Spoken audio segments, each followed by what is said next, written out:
Your 9 to 5 isn't just paying your bills. It's buying your silence. The hustle gurus tell you to quit. They tell you to burn your bridges, take the leap, and find your passion. But they're not the ones who have to explain to your family why the rent isn't paid because your startup didn't launch on time. Blind risk isn't bravery. It's math less hope. There's a third way, a way to build a secondary empire in the shadows while your salary funds the revolution. We call it the silent exit. And if you follow this blueprint, your boss won't even know you've left until the day you're already gone. Success wasn't built on a leap of faith. It was built on asymmetric leverage. Your job isn't a prison.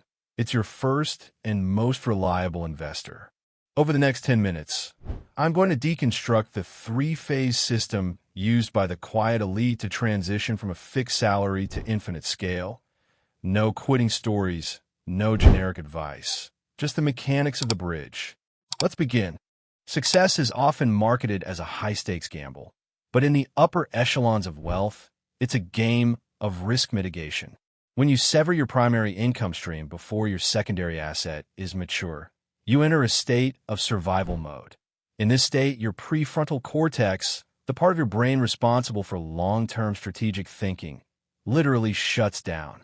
You cannot build a sophisticated business when your nervous system is screaming about next month's mortgage. The silent exit utilizes your 9 to 5 as a venture debt facility. It provides the floor so that your intellect can focus entirely on the ceiling. The exit threshold isn't a feeling. It's a ratio. We call it the 60% equilibrium. You do not resign when you hit your first $10,000 month. You resign when your side asset generates 60% of your primary income, consistently, for 2 consecutive quarters, while requiring less than 15 hours of your weekly output.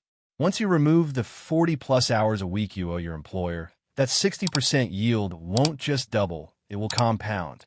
The modern workday is a theatrical performance, not a measurement of output. Most professional roles are structured around Parkinson's law, the concept that work expands to fill the time allotted for its completion. To the strategist, that shift contains hidden pockets of liquidity. If you can compress 8 hours of corporate theater into 4 hours of actual execution, you've just created a 4-hour window of ghost time. This is time you are being paid for, yet it belongs entirely to your future empire. You must identify your peak cognitive window. For most, this exists in the 90 minutes immediately following wakefulness. This is your sacred output. By moving your most demanding creative tasks into this window, you ensure that the version of you that builds the business is the sharpest version, not the version that's been drained by middle management meetings. You aren't just ahead of the clock. You've bypassed it entirely. Most aspirants fail because they swap one master for another. They exit a 9 to 5 to enter a freelance purgatory. This is not an exit. It is a lateral move. To achieve a true silent exit, you must select a vehicle that possesses decoupled scaling, where the input of your effort does not have a 1:1 correlation with the output of your revenue. We look for asymmetric assets. First is algorithmic distribution, utilizing faceless media to capture and monetize attention at scale. Second is synthetic expertise, the deployment of AI-driven workflows to provide specialized solutions. Third is systemic intellectual property, the creation of frameworks or productized services. You must build a machine that regards your presence as optional, not essential.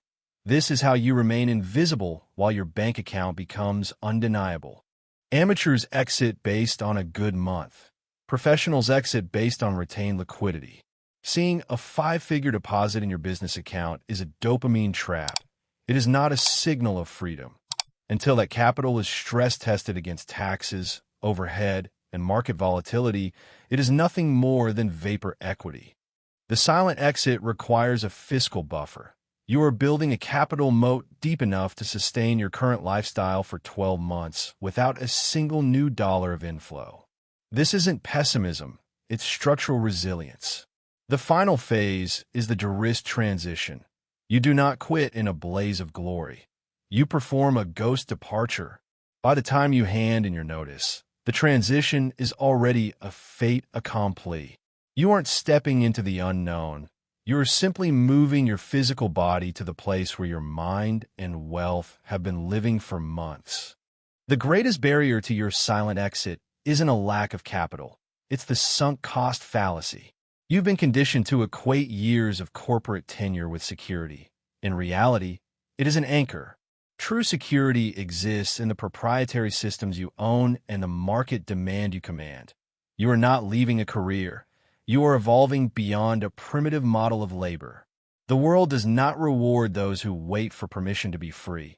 It rewards those who build their own exits in the quiet hours when everyone else is distracted. If you've reached this point, you are no longer a spectator. You are a system architect in training. Signal your alignment by engaging with this transmission. In the comments, document your step 0. Not your dream, but your first calculated move. Build in silence. Let the results speak for you. We will speak again in the next briefing.